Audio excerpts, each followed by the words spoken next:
시문그러니 심이 시문근황너니 람농카 꾸부이릉 피아바보 릉스릉고 심이 카작동야 꾸부이케 시문근황 응묵너 서이릉 사카 몬트리오크라 프로페서 닥터 마닉사 모타이브 사카 릉니 베버 함크라야 하팡 사몽당이 동어 তিনি আগরতলানি নজরুল কলাক্ষেত্র ত্রিপুরা রংকসার নাইমো তিনি রাংচাক বিসিতেরনি পান্দানো চেঙ্গি বককনো সাকা পান্দাও রংবেদেক সচিব রাবেল হেমেন্দ্র কুমার রংবেদেক নিদাগিফাং এনসি শর্মা বিবেক নগর রামকৃষ্ণ মঠনি বক্তি সুদানন্দ মহারাজ রংকসার নাইমো তিনি কাসকু ডক্টর ধনঞ্জয় গণ চৌধুরী তাই সচিব ডক্টর জয়দেব ভট্টাচার্য আকসং তমানি পান্দাও রংকসার নাইমো তিনি রাংচাক বিসিতেরনি ম্যাগাজিন ফিয়াবো রোজাকা আরো নৈসাই নৈচি নৈসিমি নৈসাই নৈচিবা বিসিনি মাধ্যমিক কুচুক মাধ্যমিক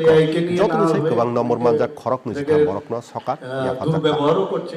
মানে অন্যভাবে ব্যবহার করছে এটা তো সেই দিকে আমাদের ন্যাচারালি আমাদের নজর রাখতে হবে আমাদের সরকার তো করছে সব মানুষই এডুকেশন সেক্টরে এটা একটা বিরাট বিষয় তো এআই কে নিয়ে আজকে এখানে যারা স্টুডেন্টরা আছে তারা যদি এটাকে ব্যবহার করে প্রকৃত অর্থে এখন আমাদের 4G 5G এর মধ্যে এআই কিন্তু চলে এসছে এখন সব জায়গার মধ্যে সাথে সাথে স্ক্রিন করে তার মানে তাকে প্রসেস করে আমাদের কাছে দিয়ে দিচ্ছে মুহূর্তের মধ্যে এখন সব মানে আমাদের কাছে ইনফরমেশন চলে আসে কাজে এখন মানে খুব ফাস্ট গতিতে কিন্তু চলছে